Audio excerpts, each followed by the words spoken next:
Өнөөдөр яг л рестораны менюн дээр байдаг шиг капитан болон яган будаг хийх аргыг хүрэх гэж байна. Үхрийн хавиргаа авахдаа ингээд богино болгоод хүрээдүүлээрэ хавиргаа усаар сойн 30 минут орчим байлгана. Энэ хооронд яган будаага бэлтцгээе. Яган болгох гол орц нь энэ хар будаа байдаг. Хар будаага усны 30 минут орчим байлгаад баг зэрэг твтэж өгөөрэй. Цагаан будаа, хар будаа хоёрын харьцаа 6 харьцах 1 харьцаатай гэж бодоорой. 6 хоолны халбаа цагаан будаа хийвэл 1 хоолны халбаа хар будаа хийн гэсэн үг шүү. Ингээд будаага энгийнээр агшаад бэлэн болно. Маха дахин усыг нь сольж сойгоод 5 минут орчим буцалгана. Ингээд хөт усаар сайн угааж өгнө.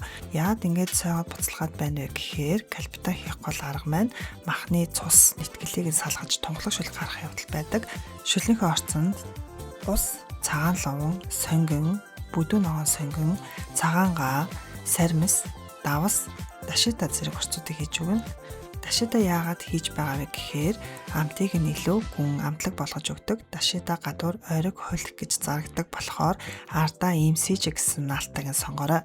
100, 300, 500, 1 кг гэсэн савлгатаар зарагддаг шүү. Ингээд шүлэг буцалгаад дээр нь тунсан нэтгэл болон тосыг нь шүүж аваарай. Нийт 1 цаг 30 минут орчим буцалгаад амтлаганд орсон ногоонуудыг түүж аавна. Шүлэн ийм гоё шаргал тунгалаг шүл гардаг шүү. Ингээд шүлөө шүүгээд хэрглэж болно. Эсвэл шүүхгүй ч хэрглэж болно. Үүн дээрээ чансан цагаан луунгаа ирчээд шүлэндөө нэмээрэй. Пүнтүзэг твтэгээд жижиглээд шүлэндөө хийн. Ер нь манай мах чандаг аргаас арай өөр байгааз. Надад ийм солонгос шүлний вараа аяг байдаг учраас үүн дээрээ бүх орцоо хийгээд буцалгачлаа.